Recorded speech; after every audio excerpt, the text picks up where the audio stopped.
We are back. It is the midweek episode Inside Boxing Live. It's Dan Canobio. It's Chris Algieri, and we're presented by PPV.com. And Chris, June 27th, Friday night, Deontay Wilder is stepping back into the ring to fight Herndon, and it's live streaming on PPV.com. Whoa. I will be in the live interactive chat. I am the official host of the live interactive chat on Friday, June 27th, when all of our friends will be in there. You can join if you want. I'll let you into the chat to watch Deontay Wilder, his last go of it, his last run. I've heard he had a bunch of surgeries. He's healthy. I heard he's knocking fools out in sparring. I know he wants a piece of Joshua. I know he wants a piece of some of these names at heavyweight. I know he hasn't looked good in some of his last fights, but when Deontay Wilder fights, we're going to want to see what he's going to do. Can he find it one last time and knock this dude out, Herndon? It's going down in Wichita, Kansas, and it's streaming live on ppv.com, as well as a full summer slate: Tank versus Roach, Pacquiao versus Barrios. We got, what's his name? Why do I always mess up this name? The rematch. Gervonta Davis and Zoo and Fedora. So I always say Thurman. Zoo and Fundora. All on ppv.com. No subscriptions. And Zoo. Maybe do it that way. Fundora and Zoo. Fundora Zoo. That's the right way because Fundora won the first fight. That fight will be on ppv.com, as well as a slew of other fights. So join us for Deontay Wilder on June 27th. Do you think he has what it takes? Do you think he has one last hurrah? And that hurrah being maybe a Joshua fight? I do. I think he goes out there, he knocks on Herndon, and then we're going to see him in the mix with Anthony Joshua, Tyson Fury, and I'm here for it. I got not so much popcorn. Fury though. I got my popcorn ready. I mean, Fury's saying he's not coming back. Fury's coming back. But if Fury comes back, I don't want to see. I don't want to see that fight. No, but I want to see the Joshua fight. But he might have to deal with Tyson and Joshua. You know, he might have to see what happens there before. Step back in. Right. That's what I meant by Tyson. Right. Joshua, according to Eddie Hearn, only has three more fights left. One this year, and then two next year, and then he's going to retire. Two with Tyson, one with Wilder. Call it a career. I'm good. Then do we have any complaints, really? That's the final button on this heavyweight generation, this era of heavyweights. Anthony Joshua also. Actually, they all had awesome careers. So they made a lot of money. They won titles. Even Deontay Wilder, how many heavyweights would sign up for a 5-year title run? 10 defenses. Highlight reel knockouts, like a whole slew of them. Exciting fights at the Barclays Center. Mm-hmm. Your highlight reel knockouts, defenses, a legendary trilogy. His career is great. But all three of those guys, fantastic careers. Yeah, so we'll see if Wilder can turn back the hands of time. Join us in the chat. We'll have a fun night on Friday night. Wilder versus Herndon. That's the heavyweights. I want to start off this show talking about some news that we kind of touched on at the end of last show, and that is Canelo versus Crawford. Things are starting to get some stability. We're getting some stability in this situation where there was a lot of instability for the last couple of weeks. The fight almost fell through. I read an article from MMA Draw that this fight was in jeopardy. Dana White was gently pushed out of the picture.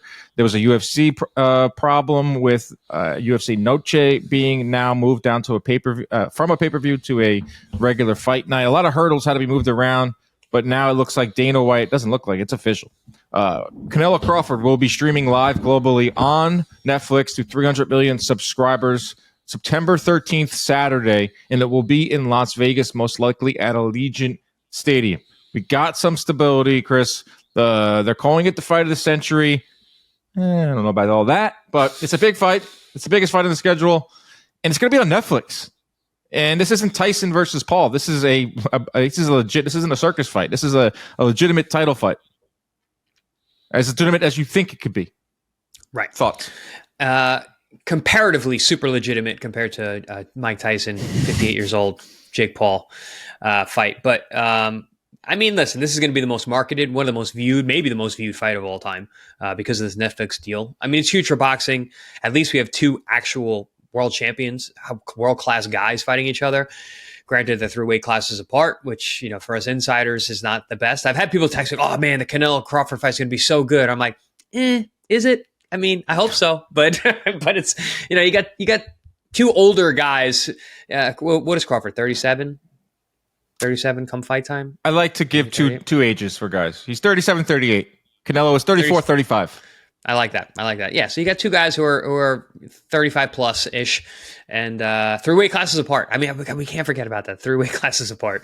They're fighting. So it's not ideal, but it's still 2 world-class guys, 2 guys who are some of the best that we've seen in our generation getting in the ring. And it's kind of a cool little fight to picture in your head, which I'm having trouble doing. Seeing them in the ring together in trunks, not standing next to each other doing a face-off. Seeing them in the ring together wearing trunks is hard for me to literally wrap my brain around that. Right. Yeah, we're going to get a full push now. We're in June.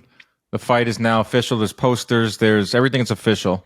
And we're going to see how Dana White promotes his first boxing match. He seems very excited. He's one of the best marketers. He's one of the best marketers in fight history.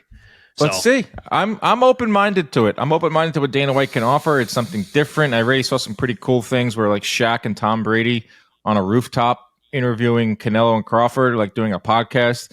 I think we're going to see a lot of that stuff. And if you're a hardcore fan, it might rub you the wrong way. You might be like, what the heck? Why do we have Shaq? Why do we have Tom Brady? Why do we have like these mainstream names promoting this fight? But I always say this, that like boxing needs these fights once a year, if not more. We need mainstream eyeballs on the sport. We need the Shaqs of the world. We need the celebrities. Rick Ross liking one of our Instagram posts about Canelo versus Crawford. We're like, you need like that type of push once a year, so the sport doesn't completely vanish. So it's not just completely off of like the mainstream eyeballs. And I think that's what this is going to be. It's going to be Dana White, TKO Group, UFC cross-promoting, WWE cross-promoting. And I think that's good. I don't understand how it could be bad. I think this fight sells itself, but you can add a little extra juice to it. With Dana White, it being on Netflix now is massive. Now, we talked about maybe being one of the most viewed fights ever. Like I don't know. It's not going to touch like Ali, Rumble in the Jungle. There's like a billion people tuning into that. But like modern times, like it's not going to touch the 100 million plus that tuned in for Jake and Mike, even though that looked like an exhibition more than a real fight. But I want to see if it goes near what we saw for Taylor Serrano, which is like the 70 million range. I want to see where because Netflix will come out with the numbers. I just think this being on Netflix, off pay-per-view, no additional charge, your basic Netflix subscription, you're going to be able to see 2 of the biggest names of this last generation fighting in a ring. I think it's huge. This is a big time fight. It's now coming more and more into scope as we're a few months away. I think the numbers are going to be crazy. I think it's going to be ridiculous. I think there's a lot of crossover appeal with these two, with the platform that it has, and now Dana White being the marketing genius that he is, promoting this fight.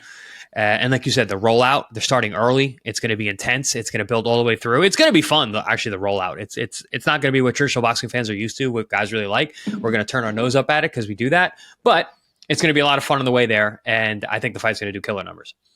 Well, here's the thing. A little counterpoint to Dana White as the genius marketer. I agree. I mean, UFC speaks for itself. Some of these big fights, but in recent times, the numbers are going down with UFC in terms of eyeballs on some of these fights. Like I think the ticket sales are still strong. I think they have a superstar problem or they have a popular fighter problem, but it's still Dana White and he still knows what he's doing. And I think he's going to be re-energized to be a part of this event. And it's not like he's going out there and he's promoting like a Merab, who I love, but he doesn't resonate with the casuals, doesn't resonate with the sports fans, or some of the guys that are now coming up in the UFC, these Eastern Europeans, these guys that are very hard to promote, crazy last names. And it's not like the yesteryear of George St. Pierre and all those guys and easier to promote. I think Dana is going to be re-energized for this, and I also think look at the canvas that he has. Look at what he has. He has Canelo Alvarez, who is the most popular fighter in the world, and he has Terrence Crawford, who is an all-time great and is coming off of and is probably the best fighter in the world. Arguably. Yeah. So Dana, if he's not energized for this, and if he can't do this, this isn't like some hole-in-the-wall UFC pay-per-view that Dana doesn't even seem to show up to anymore for the press conferences. I think he's going to be really into this. Boxing was his first love. I'm remaining optimistic that this will be a good promotion because up until now, it's been like the wheels were falling off of this thing. Yeah, well, but I think it started way too fast, and it was almost like a train that's lost control, and there was a lot of just things swirling around. The cat was getting let out of the bag too early, so I think there was a big pump on the brakes. Like, whoa, guys, let's lay this out a little better before we unveil it to the world, because there's just way too many questions that we can't answer right now. And not so much that they didn't have the answers, but they just didn't want to give up the answers. So I think now, and that kind of happens. You see that with Turkey. He gets excited. He gets to Twitter. He gets to, to speaking, and he starts throwing things out there. And you can see Dana White being like, wait, hold on. Wait. Things are different over here. We can't do this like this. So I think that's what happened. I think it got pushed behind the curtain while it was still all rolling out. I don't think we're ever close to losing this thing. I think Dana was always going to be the guy. I think the brakes were just pumped so things could be a little more organized for the unveiling.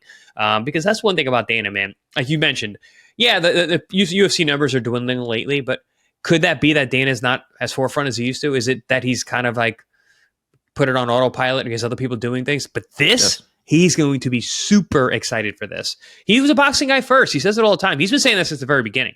He was always a boxing fan. He just couldn't get his way into the sport. And he's been angling. He's been trying. He's been pushing and prodding. Now he has the opportunity to do it. So if you don't think he's going to swing for the goddamn fences, then I think you're crazy. I think he's going to go for it. They're going to throw so much money at this thing.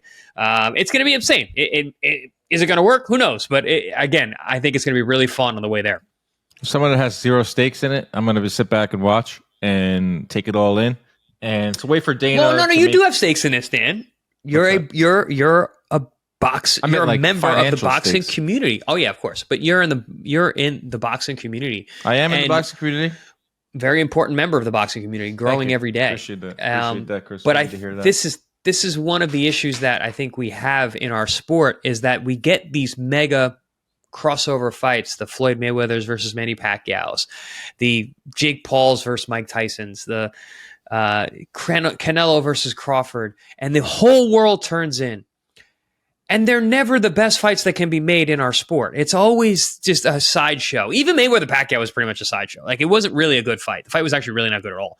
But it was a big letdown. It was a big letdown. The guys are too old. You get these guys who fight way too late. We had We had Crawford and Spence, something that we were like got pushed back, and we finally get it. And the fight was like, ugh. At least that was like a one-sided beatdown. I'd rather see a one-sided master performance than like a fight that just crawls to the end. Tom and Jerry. I love that. I love that Turkey called it a Tom and Jerry fight boxing match. I mean, that's hilarious. That's really awesome. Just slanders Tom and Jerry. Tom and Jerry did not deserve. They woke up. Tom and Jerry woke up that morning. They're suing Twitter. Tom and Jerry's legal team has already written a letter. Warner Brothers, or whoever owns that, are like, what the hell, man? What do we do? For those of you who don't know what the heck we're talking about, Turkey fired off 2 tweets over the last couple of days. One of which was about the undercard, which we'll get into in a second. And the other was him talking about how he doesn't want to see any more of these Tom and Jerry type of fights, which is basically running. I don't know if he was referring to Skull. Chasing, running. I think both. Probably referring to Skull. More or less Haney, more or less Ryan Garcia, who was injured and is somehow escaping criticism from that weekend. Canelo also escaping criticism for that weekend. Seems like most of the ire is on Devin Haney. I'm still arguing with people about Devin Haney to this day on Twitter. But Turkey I have some thoughts about that. We'll talk about that after this. But yeah, what about the Devin Haney situation? Okay, but yeah, Turkey puts out the tweet. No longer will I be supporting Tom and Jerry type fights, where one fighter's running around the ring and the other's chasing him. We can no longer support these kind of fights with Riyadh in the ring. We want to support fighters who leave it all in the ring with heart and pride. And there was like a mixed reaction to that. We've talked about this since May 2nd. This has been a topic of boxing fans and boxing pundits, is like running versus boxing. How do we approve it? Do we offer up penalties? Do referees get involved? Should promoters get involved? Should Turkey get involved? And I've always said the thing with Turkey is he listens to the criticisms. Mm-hmm. He made the pay-per-view shorter. He made them cheaper. He got rid of the ridiculous concerts. He listens.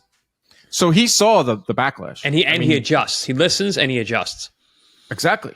And how he adjusts here I'm really intrigued because it's not like all right, let's just get rid of that ridiculous concert, or let's just shorten the pay-per-view. Very easy to do. Getting fighters to change their style or fight how you want to fight, or see a fight, or fight how I want to see a brawl. Not easy. How do you do that? Like, the only way you could possibly do that is with money. Like, I'm not paying you. Devin Haney, you're not getting paid. Ryan Garcia, you only threw 18 punches around. Sorry, you get half your guarantee. Could that be in contracts? Because that's the only way to really hurt if they paid per punch, man, I'd be one of the highest paid fighters in the world. 1,000 punches. Yep. Okay, I'll do it. I mean, how are we changing? Like, it's easy for him to say that and kind of placate to some people out there that want to see more action. How do you change? How do you do that? Very difficult to do, especially from a promoter matchmaker perspective. But I can say this. Obviously, like you said, money is the factor, right? And we talked about, he didn't throw enough punches or he didn't fight that hard. Penalize him. How about instead of penalizing the guys who don't do what you want, you reward the guys who do? So listen, we've always talked about this UFC model, right? Guess what UFC has? Performance bonuses. Fight of the night. Extra 150 grand. Bam. All right. Get guys to fight harder. That's a good way. An incentive. Incentivize them. Don't look to punish for not. Give. Yeah, instead of taking, give more. Okay? Maybe pay everybody a little bit less, and then, all right, on the whoever gets fight of the night, performance of the night, boom, you get an extra $200K. You get an extra $250,000 because we're not UFC. One. And you can do that. We're not doing I think 50, UFC 50 grand. 50 and they beg for it too. What is 50 grand? 50 grand to a boxer? Man. Bro, those fighters that come out there and like say, Dave, I don't have health insurance. I really could use the 50K bonus. They're begging. Yeah. How is that a good look? That's a bad look. If they give a $250,000, and not MVP doesn't give a $250,000, but we give out bonuses, performance bonus. We just gave it to a kid in Alexis Chaparro. Did you see this knockout? Tarver lost his mind. Oh, I did. Yes. Yeah. I saw the Tarver reaction. That was great. Yeah, I was next to him, and Tarver went nuts, knocked over all my drinks. I was gonna say Tarver's a big guy, so when he gets animated, the world moves. He did like a full bouncer move where he clears out the room. To me, he got me good, and he knocked over all my drinks. But Alexis Chaparro. How many drinks do you have on fight night? Jeez. I had Celsius. I had water. I had 2 waters, vodka, a couple vodka sodas. It was early in the night too. I wasn't that gluten-free. Dan needs his vodka sodas and Celsiuses. There's a lot of Celsius. That the MVP sponsored by them, so they just go around hand those suckers out. And I don't really. I've never had one. I've never had one of those. I'm good. Yeah, I don't need. They work in my life. They work. Yeah, so does meth, crystal meth. It works, but I don't need it. First time I drank one was live on the air a few months ago, and I was buzzing. But that was 1,000 words. 1,000 words of fight, Dan. Yeah, not 1,000 punches. No, I was speaking. I was speaking that night. Spit. Alexis Chaparro gets the win, and he gets the bonus. He lives right here in Queens. He's like a just upcoming. He could use it. I saw him at the bar after. He was super excited to get the, I think, 10 grand. And 10 grand at that level is huge. Yeah. Huge. Bro, him and his girl were so happy, and I was like, wow, that's cool as fuck. Like he got the bonus, and he went viral. That's another thing too. You have a great performance, like you're gonna be seen, and you're gonna have eyeballs on you. So maybe that will change things.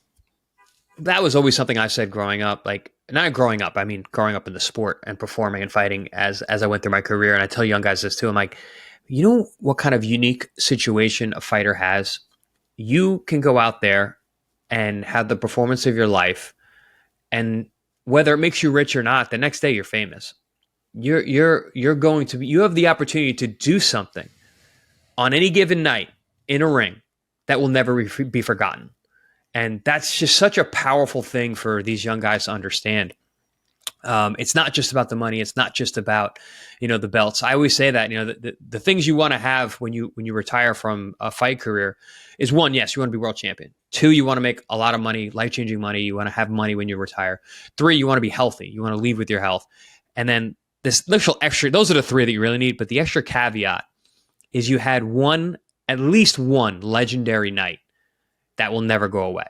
And if you have those 4 things, there's nothing else you could ever ask for with a fight career. You got your belt, you got your money, you got your health, and you got a legend. You're now immortal. And so every fighter has that opportunity, as long as they get to a certain level, to be like that. And if guys think about that more, we're not going to have to worry about taking guys' purses for not performing. You're going to have the opposite. You're going to have more and more performance bonuses. Well, I hope so, Chris, because that's a very great way to look at it. There's some guys out there that are getting paid so much that they what was the money on your list? Number 2? Number 2. Title was number 1. Okay, so that's almost become reversed these days. Yeah. The money that's being thrown around. Absolutely. Yeah. For these new kids, it's money. So the priorities are all mixed up now, and that's a big problem. Is that they were getting a lot of money, and that's a big problem. That Turki, I'm sure he realizes it. I'm sure he sees it. Like, oh my God, I'm paying these guys all this money, and then now they're going in the ring and they're running around, they're dancing around, and that's not a good look for me. It ultimately falls on the fighter first, and it's ultimately going to fall on me because I have a lot of eyeballs on me now in this promotion. So yeah, I'm curious how he'll go about changing that, because he didn't tweet that out for no reason. Like when he tweets something out, it usually means something, and he's going to try really hard to make a change. And I'm very curious how he will make that change. All right, before we get back to Dana and the Zuffa thing, and we're going to put a button on this conversation about the runners, and maybe you can give your point on Devin Haney that you teased. That's a nice radio thing. My guy Najee, Cigar Talk, love the guy. Does great work. Go follow him. He interviews a lot of fighters. He tweeted something out yesterday that I just had to respond to. Usually I wouldn't, but I didn't get personal. We were just having a good conversation. He said, what did he say exactly? That was absolutely nuts. He said, if Ali was a boxer today, y'all boxing fans would say he's boring and a runner. This is wild. So he's trying to claim that people wouldn't appreciate Ali, kind of lightly insinuating that Ali moved a lot, didn't throw punches. And I was like, bro, come on. Number 1, eye test. No. So I pulled up the CompuBox machine, and we actually have like 12 to 15 of Ali's fights in our database. For nice. I didn't know. My dad wrote a book on Ali with Lee Groves, going through every one of his fights with stats. Ali, I went and looked because I was like, how many punches did Ali throw? Because he did move. He did have the amazing footwork. Dude, 700, 800, over 1,000 punches thrown. I understand 15-round fights, some of them ended a lot earlier, but he was throwing 60, 70 punches around. Dude, we're not seeing that today. We're barely seeing that at the lower weights. The problem with today is he was also high contact. He threw combinations, and he got hit, especially in the later part of his career. He got hit a lot. Of course, yeah. So he was in a lot of wars. But at his best, I mean, he was so fluid. But also, he threw combinations. No heavyweights throw combinations anymore. So the guy would throw 4 or 5 punches at a time, more so even. So I third that one fell really flat. From Najee. Yeah, I responded and. I hate it's called. You know what a ratio is on Twitter? A ratio on Twitter? No, I don't know. I don't. It's like he had his tweet, then I had my response, and my response got more likes than his initial tweet, which means that like I kind of won. All right.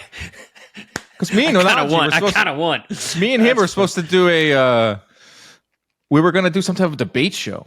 Mm-hmm. Some things fell through. I mean, that's a good debate right there. But I feel like I get the better of him in a lot of these debates. Ali, you got a lot. You're a numbers guy. You got a lot of numbers, which always. Well, helps I don't know if I'd have the numbers like right there. You'd have to commit them to memory, bro. Yeah, I had to. I had the benefit of firing up the CompuBox machine. Yeah, but I went and looked. He threw a lot of punches. I mean, he. The problem with today's guys is you can move. There's no problem with moving. Like you moved, and you also threw over 800 punches, 900, 1,000. Ali moved through 700 plus as a heavyweight. We're using one example. Devin Haney moves those 200 punches. Yeah, that's 20 around. So running and boxing are two different things, and there's this weird kind of overlapping idea of the two. It's like, oh, he's a runner. Like, no, he's a boxer. People always say Floyd was a runner. The guy didn't move that much. Good, granted, he didn't throw a lot of punches, but he didn't move that much. He stood in front of you, like 50% of his punches. Correct. And he countered you and made you keep your hands in your pockets because you're so afraid to open up because he's going to crack you, can counter you. So anyone who always says that Mayweather's as soon as you say that to me, Mayweather's a runner, I immediately know that you don't know shit about boxing, and talking to you rationally is not going to happen today. But yes, Devin ran in the fight with Ramirez, and I'm going to defend him a little bit here, and this is what I was teasing earlier, Wow. you brought me back, Dan. So Devin had a situation, a comeback fight, and it's not an easy fight. Ramirez is not an easy guy. Mikey Garcia came out and said Devin's making a real mistake. He's coming back off of a fight where he got hurt a bunch of times against a puncher. You're not supposed to come back against a puncher. True. And also, Devin is going to suffer from a layoff much more than other fighters because of his style. He is a rhythm fighter. He's a boxer. He's a mover. He's a 12-round fighter. He needs rounds. He needs to be sharp. He needs to stay busy. His career is always busy. He fought in short intervals, much more shorter than other guys, because his team knew that he's a rhythm fighter. He needs to keep that rhythm. He needs to build off that. Him being out of the ring, him coming off the bad performance and getting hurt so much by Ryan, it was a really dangerous comeback. And to fight a guy like Ramirez who could really punch, it was a dangerous guy to come back. So for me, I saw that as Devin needed to find his rhythm, couldn't take any risks early on because Ramirez could change that fight at any time. And it was one of those, get the win, look good next time. Also, make more money next time because there's a $10, $12, $15 million fight waiting with the victory there. I don't think that's how Devin's going to fight from now on. I don't think that's the new Devin Haney. I just think that because of that situation with who he was fighting and what was on the horizon, he just fought extra cautious. And for him, extra cautious meant running and staying away. And listen, it worked. He got the win, but he's taking a lot of flack for it. But I do believe when he comes back, it's not going to be he's not going to fight like that anymore. He never did. He never fought like that before. He's never going to fight like that again. But counterpoint. He's never fought like that before. I agree. Mm-hmm. Go back and watch all of his fights. Go back and watch the Lomachenko fight. Go back and watch the Kroger fight. Lomachenko was in the pocket. Stood in the pocket, traded, and that's all you can ask for. If you don't have huge power, you're not a knockout guy, stand and trade, give us some excitement. Haney did that. Never had allegations of being a runner. Had allegations of being kind of a jabber, jab, clinch. Remember, he clinched Kambosos like 15 times in one round. He had that reputation, but he still had great wins and he still had great performances, and it wasn't like what we're hearing now. But coming off of the everything that happened with Ryan, mm-hmm. and suing him, getting knocked down 4 or 5 times, like his chin was. Speaking of allegations, he did have some criticisms that he didn't have the best chin. Finally got chin checked against Ryan Garcia and went down a bunch of times. For him to come back after that year and put out that performance, that's why he's getting ripped. And that's why we don't know. Like you say, you don't think that's going to be the future Devin Haney. We have no idea. Like he could do this for the next 10 fights and move around in there. And that could be the new him because maybe he did get just severely damaged in that Ryan fight. That's the only thing. Is you're only good as your last performance. Or you can only judge these guys in their last performances. I'm just wondering, like, is that it from Haney? Counterpoint, Chris. Devin Haney coming off of that Ryan Haney fight. Everything that happened, Ryan Haney. What the hell is that? Ryan Garcia fight. Everything that happened there gets knocked down a bunch of times. He gets his name changed to Ryan Haney. That's how bad he got beat. Everything goes wrong for him in the Garcia fight. He tries to sue him. There were allegations of him having a leaky chin, and those became true. And the first fight back, he's on his bike like I've never seen before. Yeah. He kind of deserves all the criticism. Yeah. He kind of deserves a lot of is this what he's going to look like now for the rest of his career? You said that he's probably not going to fight like this. We don't know.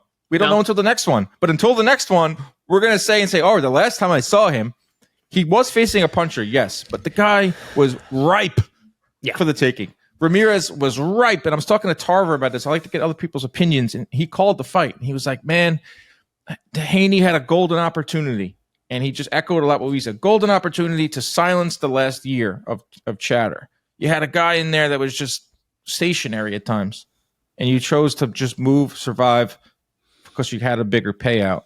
And Haney made a decision.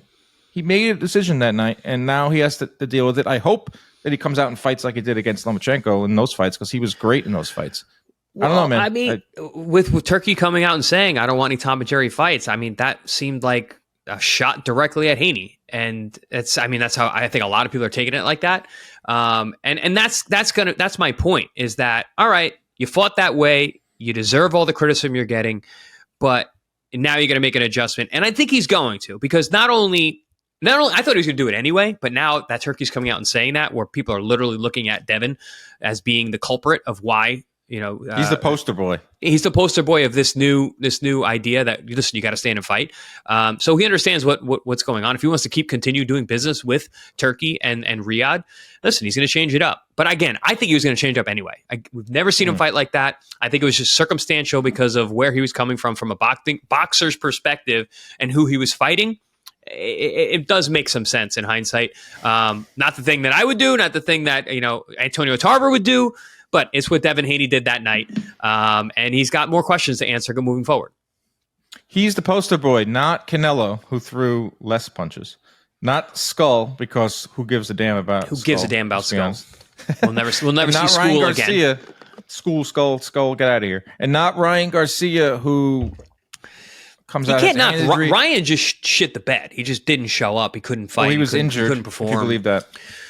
I don't know. Well, listen, I've gotten to fights with hand injuries too, but it was more than his hand that was injured. If that's the case, yeah. It was his brain, his psyche, his soul was injured that night. Well, another thing too with that is, right, Canelo's going to get the benefit of the doubt over Haney. Canelo's given us so many nights, knockouts. Ryan Garcia, to a lesser degree, is kind of known as a knockout guy. Haney, not. The year that he was coming off of, the suing.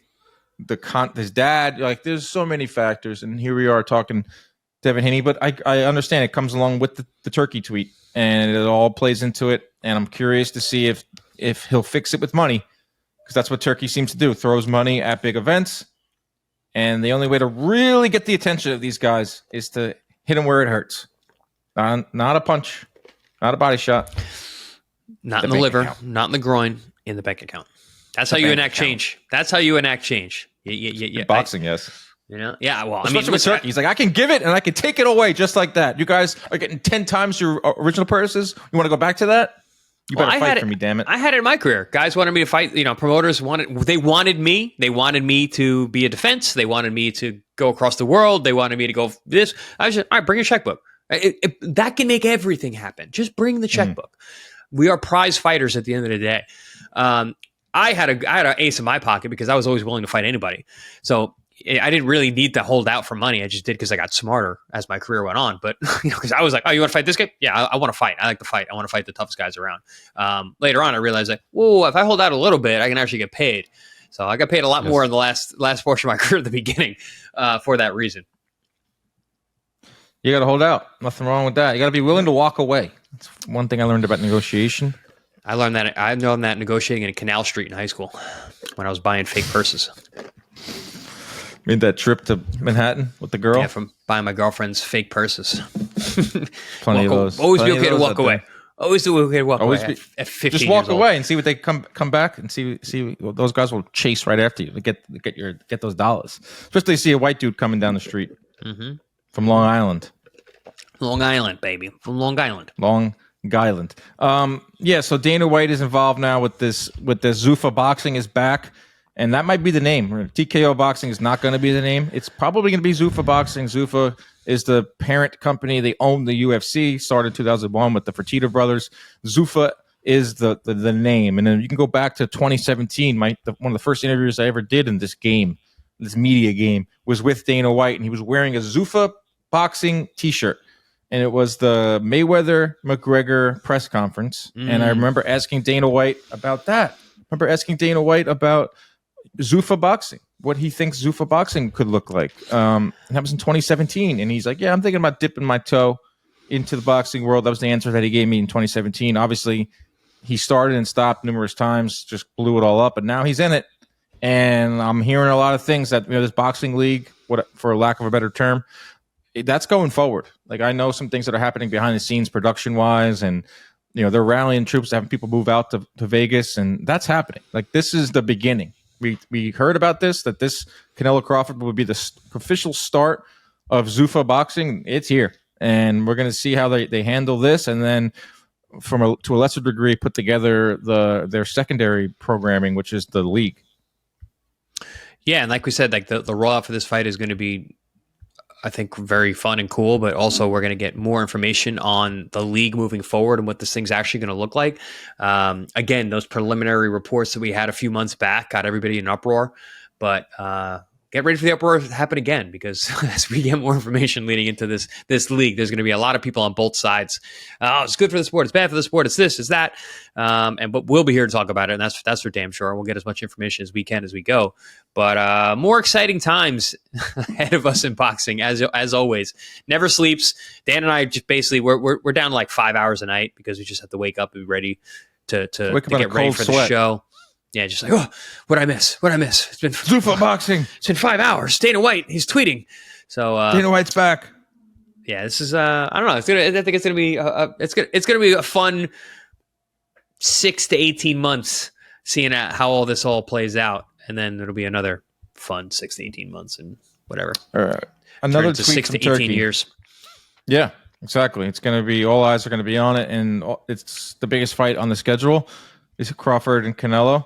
It's got that. It's got the business aspect of it that we just went over. And also has an undercard that I believe is one of the most important undercards in recent times. This is Netflix we're talking about.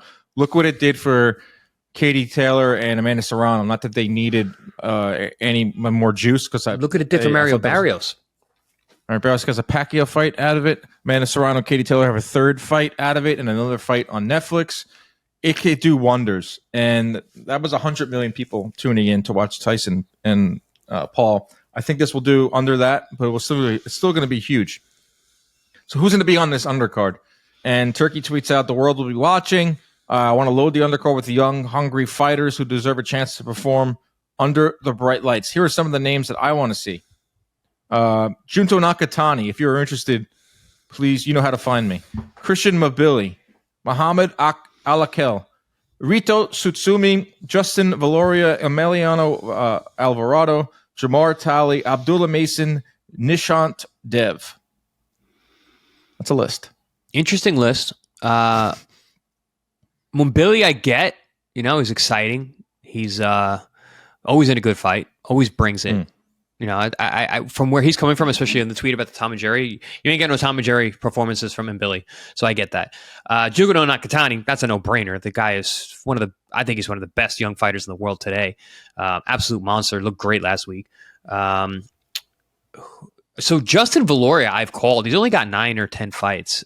He's I believe he's the nephew of Brian Valoria, the Hawaiian Punch, former multiple-time world champion. Excellent fighter. The guy, that kid can fight. But, a little young. He'd be a little fresh for the card, but still, I think he's going to be he's a can't miss prospect coming up. He looks really, really good. Called him a few of his fights. Who else did you say on there? Notably, Junto. He didn't say Abdullah Mason, but I believe he wants him on there. That's who I want to see on there. Who doesn't want to see Abdullah? He's a stud. Him and Dokes. He's fighting Noakes. Michael Dokes. Michael Dokes. What do we? 1985. 1985. Well, I heard that. Who's coming back? Ike Iabuchi is fighting this week. The president. The president, Ike Iabuchi. 52 years old. Yikes! Bloodsport was a movie. I was talking about Michael Dokes. Yeah, not a lot. Abdullah Mason. Yeah, the name that comes to mind. Mabili. We've heard of Mabili. Obviously, 168. Junto Nakatani, I would love to see him on this card. If maybe Nakatani has his first fight at 122, that could be a good appetizer to a Inoue fight. But the fight I want to see most on the Canelo-Crawford undercard is Abdullah Mason. Put him in there in his title shot against Noakes.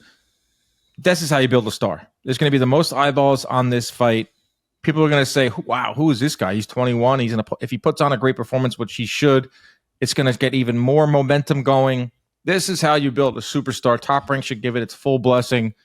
It's a no-brainer. Abdullah Mason, in his next fight, his title shot, should be on the Canelo-Crawford undercard. Yes, absolutely. I want to see him with all these guys. Lightweight is such an interesting group of young guys now, and Abdullah Nelson fits right in there. The weight class changed overnight. But I'm happy with it. It's fine. We got the next range of young studs. Murataya. Yeah, we got to talk about him more. There's one guy on Twitter that just, just berates me to talk about Raymond Murataya. He's the new IBF champ. Yeah, he's a new IBF champ. With the exiting of Lomachenko, giving up that title. You got Abdullah Nason, who's a stud. Then we got Andy Cruz, who's fighting this weekend. Andy Cruz is awesome. I am really high on him. He fits in with these guys perfectly. So he should have fought. In a perfect world, he would have fought Murataya for the IBF strap. They just elevated Murataya. He's fighting in a IBF title eliminator this weekend. I hate the elevation without fighting. But Murataya is a very good fighter. But I would have liked to have seen him fight somebody. Should have, like you said, it should have been made. A fight with him and Andy makes perfect sense. God, that'd be a sweet fight. It'd be a sick fight. Do you think it's more likely we see Abdullah and Murataya because they're on the same side of the street?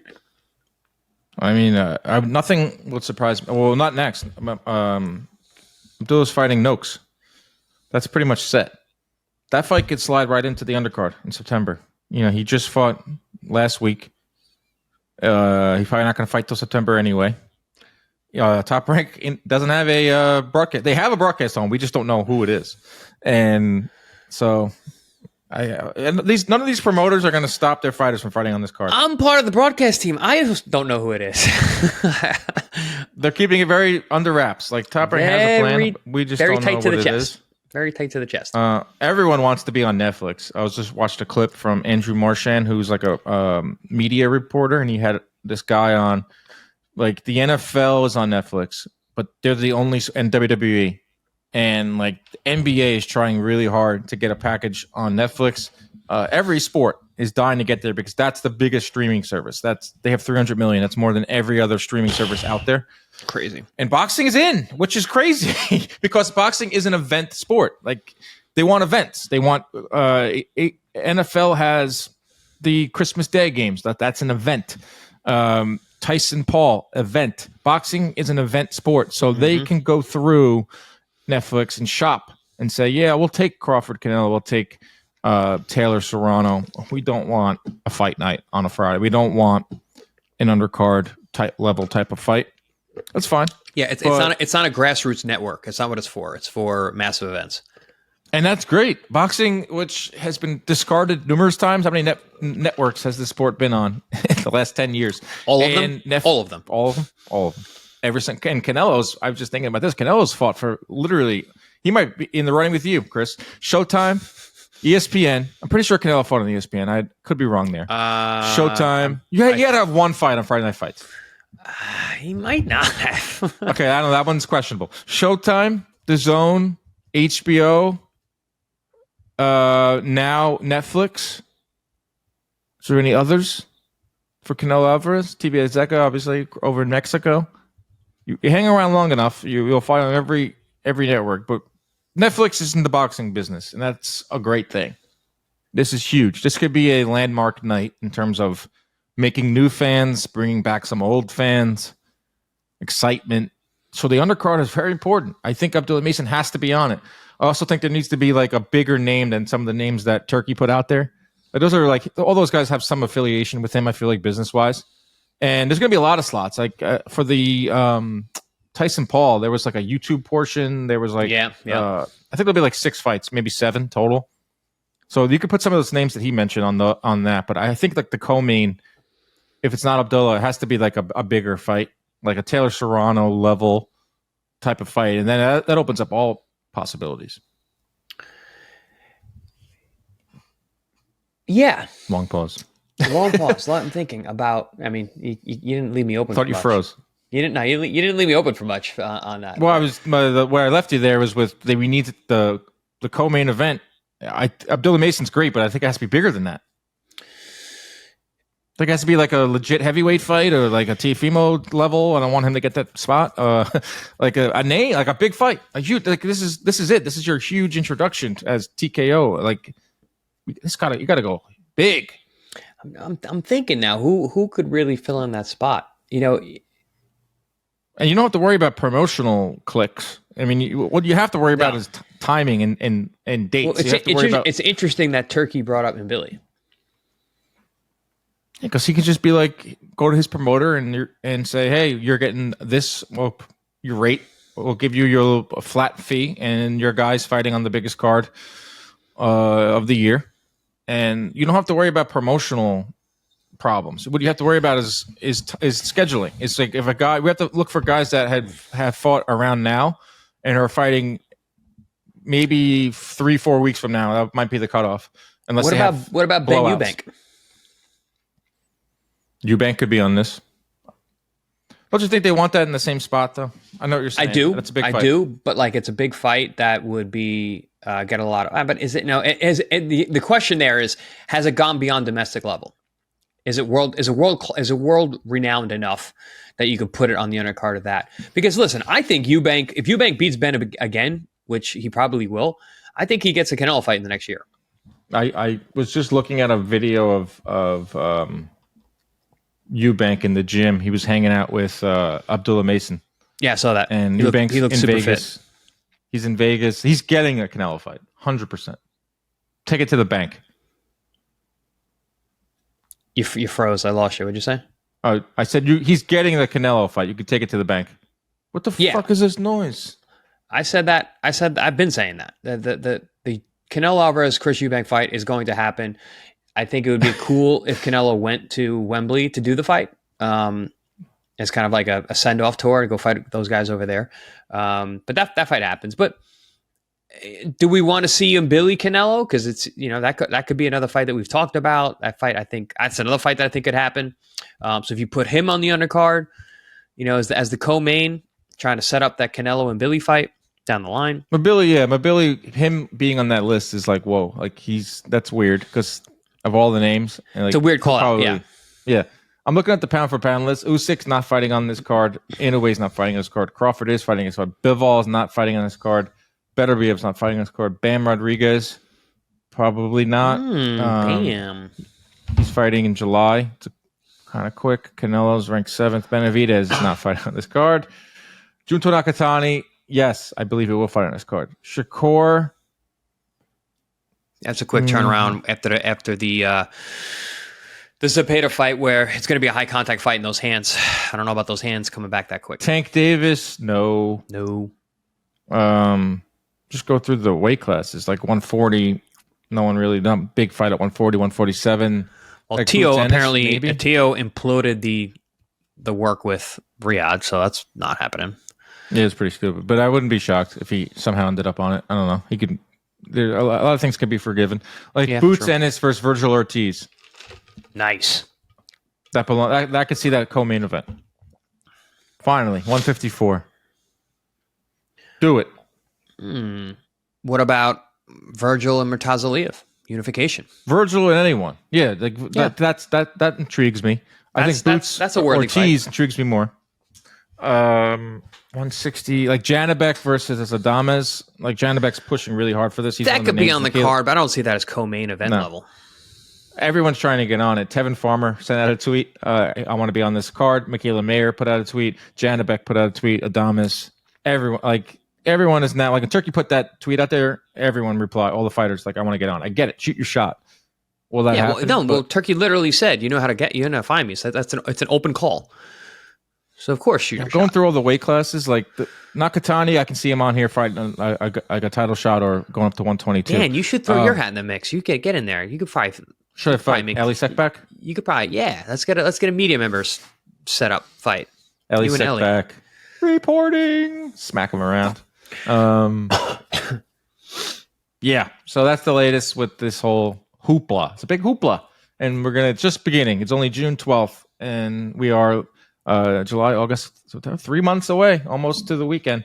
The last thing is that they're trying to get it at Allegiant Stadium, where the Raiders play. Cool, really cool stadium, right on the Strip. Has not been a boxing match there. We're waiting for the right one. I believe this could do it, and I'd like it because it would lower a lot of the ticket sales. It would allow more fans to go. If they do it at T-Mobile, I believe there's a concert there anyway. If they do it at a smaller arena, those tickets are going to be astronomical, and they're going to price out all the good fans. Only problem is there's an UNLV football game that Saturday, which they're going to have to throw money at once again. They're going to pay UNLV to not play that game or play it at the opponent, which I think is Idaho State.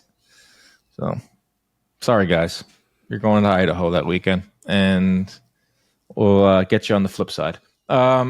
Yes, that's that. This weekend, let's talk about this fight before we say goodbye. Richardson Hitchins versus George Kambosos. It's Hitchins' first defense of the 140-pound title that he won in his last fight over Paro. It's Kambosos' first fight back in New York City since beating Teofimo. What's your level of care about this fight from 1 to 10? I care because I know Hitchins, and I've been in the gym with him, sparred with him, watched him kind of come up. He's a New York guy. He's coming from the New York City Cops and Kids amateur program, which is very, very cool. So him fighting at home in the Garden, defending his title is a big deal for us New Yorkers.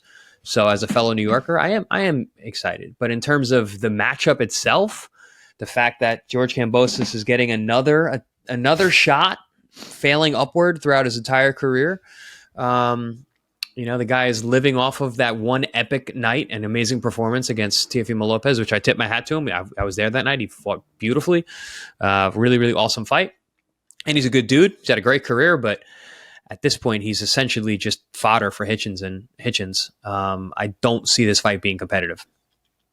No, I'm trying to pull up the odds right now. It's not going to be competitive. Hitchins is a minus 1,200 favorite. Yeah, that's a lot. That's a lot. That's a first defense kind of odds. It's just, it is hard to get excited about this. The lead up has had a lot of trash talk because Hitchins can talk. He's from New York. They both can talk. Kambosos can talk. Kambosos I caught one clip that made me laugh, and it was like, is this what you guys are really, how you're promoting this fight? It was Kambosos saying, man, you would have got your ass kicked by Haney too. You would have got your ass kicked by the guys who kicked my ass. So I was like, is that what we're doing? Like we both suck. Like, no, we're both like not you. We both lose to Haney. What are we talking about here? I'm like, that's a strange angle. Yeah, that's funny. Kambosos, this is why I'm not super excited about this fight, because I'd rather see Hitchins fight one of the other champs. I'd rather see him fight someone a little more deserving. Rather see him fight someone that has a shot. And on the other side is Kambosos, right? Lost three of his last 5 fights. You could even make it 4 of his last 5 with the Maxie Hughes fight. Somehow ranked 5th by the IBF. The IBF is ridiculous. They ranked Kambosos 5th. Despite his last fight at 140, his first fight at 140 was a replacement fighter that was giving him fits. Kambosos down the stretch. It's just like a fight in Hitchins. I want to see him versus a better opponent versus a guy in Kambosos who doesn't really deserve the title shot. And we kind of have seen him lose. We've seen him get stopped. He's got stopped by Lomachenko, who had 1 foot out the door. Right. Not only that, like Hitchins doesn't have the most fan-friendly style. I was looking at his numbers. 60%, plus 60% jab guy. 60% of his thrown punches are jabs, which will win you fights. I think Hitchins is super talented. Was he 5'10" with a huge reach? He's a nightmare. Doesn't hit hard, like you said, but like, I don't know. Like Hitchins is going to win. I'm wondering if Hitchins can get a stoppage. That's the value that I'm looking for here. I don't think so, unless... Plus 330 for that. Unless he frustrates George so much that George literally retires from the sport in the ring and just like, all right, I'm not winning this fight. I'm done. But I think George has got a lot of heart. I think he's very durable. He's got a lot of heart. When you talk so much, you have to at least back it up by being tough. Like you can't talk and then quit. So I don't think George really has that in him. Lomachenko, he was just completely outgunned, outclassed, out everything. So he gets stopped. And he got stopped to the body too. So I don't know if you got CompuBox. Has Hitchins ever thrown a body punch his entire career? I don't know his body. I don't know his hold on. Do we have it here? Hitchins throws 41 punches a round. He lands 7 jabs per round, which is good. Mm-hmm. He lands 44% of his power shots, but only 7.6 a round. Not good. Hitchins' opponents land only 19% of their shots. I don't see any. If he had good body numbers, they would be on this report. He'd be on there. No, he doesn't. I'm saying that facetiously, but I also know that he doesn't throw body punches. So, I don't foresee the stoppage. I think it's gonna be Haney Kambosos 3. It's gonna be him on the end of the jab, getting spearheaded all night long, trying to get in. being tenacious as he always is, being durable, getting beat up. Does Hitchins go out of pocket a little bit and throw the right hand and look to put some power punches together? Maybe down the stretch, but he won't need to. He knows what he is. He's a jabber. These guys have been going back and forth, but Hitchins really does that to bait you into being aggressive. That's not his style. He's not gonna just because he talked the game doesn't mean he's now gonna show up and try and knock you out. He's gonna go out there. Man. He's gonna will that creep into their minds? No, he's gonna. Hitchins doesn't do that. He's gonna jab. Got a great boxing name, Hitchins. Hitchins. Richardson Hitchins. That's the name of the game. Hit some chins. Will he get to the chin to Kambosos? I think, and from the betting standpoint, you're not going to bet Hitchins money line because it's huge. Yeah. Hitchins by decision, maybe it's because it's minus 200. Why is that so low? I thought it would be much better. Hitchins by stop it, a TKO, which is a stop. It could be any type of stoppage. Is plus 330. It's just we've seen Kambosos get stopped recently against Lomachenko, who is a better offensive fighter than Hitchins, but not like someone that Lomachenko wasn't stopping anyone prior to that for the last couple of years. I don't know. I want to see how. I'm curious to see. I agree. Kambosos does have that tough guy mentality. He does have that whole I'm going to go out on my shield. It just comes down to Hitchins, in my opinion. Will he, step on the gas pedal? Will he see what's been going on in boxing? And he takes notice of that, Hitchins. Every time I watch an interview with him, he's talking about somebody else, whether it's Tank, Haney. See, if he's always he constantly feels like insecure or something, or like, well, he doesn't have the profile yet. Right. He always has this, like, he's on edge, and he's always like, well, I did this, or look at me. And so maybe he'll do that. I don't think it would be smart because that would be him coming out of his game plan and coming out of what's going to make him win. Got a 74-inch reach. He's 5'10". That's a lot for 140. 74. He's got 2 inches longer arms than me. He's the same height as me. He's got 2 inches longer, and he's a jabber. He's a nightmare build to deal with. And you got Kambosos, who's coming up from 35, so he gives up all of his physical advantages for 35 in this fight. So he's basically just going to have to use tenacity to get by. And also, this is a really good point that Paulie Malignaggi made up when I spoke to him yesterday about this fight. Kambosos spent 24 rounds in the ring with Devin Haney. He didn't get any better in the second 12 than he did in the first 12. So he made no technical adjustment to deal with the jab. Do you think now a less fresh, more beat up version of Kambosos is going to be able to make a technical adjustment going into a higher weight class against a bigger guy? No. It's going to be a domination. It's going to be an absolute domination. I put out on Twitter what fans want to see in this Canelo undercard. This one guy said Nakatani versus Cardenas. Abdullah versus Noakes. Wrong weight class, first of all. So Nakatani's 22, Cardenas is 26. Isn't Nakatani 18? Or didn't he just move to 22 or no? No. No, that fight's really not happening. Cardenas is 26. This just came across by Twitter. I didn't. Oh no, is he 26 or 22? No, it's 22. Yes, 22. Sorry. Yeah. But yeah, again, Nakatani 18, Cardenas 22. I guess, you know what? I take that back because then he can go up. If Nakatani goes up. Yeah, exactly. Because he needs to go up the fight before he fights. Yes, he's one fight. I'm already pushing Inoue up to 26 like everyone else is. I get so mad everybody pushes guys and I'm doing it myself. Damn it. Well, because we want that Nakatani fight and Inoue to happen. So this would help grease the skids a little bit. Put Nakatani, have him move up. Who else fighting this weekend? Our friend Nonito Donaire. Did you know that he's fighting? I did know that. Of course, I know that. I talked to Nonito regularly. Of course, I know he's fighting. He looks good. I've seen the pictures. He's in shape. Oh yeah, man, he's always in shape. The dude took his shirt off every chance he got in Orlando. We'll be eating dinner, shirt off. We'll be hanging out, shirt, rip it off and flex. He's ready. He's fighting Andres Campos. This is for the WBA interim title at 118. Donaire said, Manny Pacquiao, I see you coming back. Hold my beer. Boom. I'm 42. Campos, I think, was stopped in one of his recent fights. He's very susceptible to left hooks.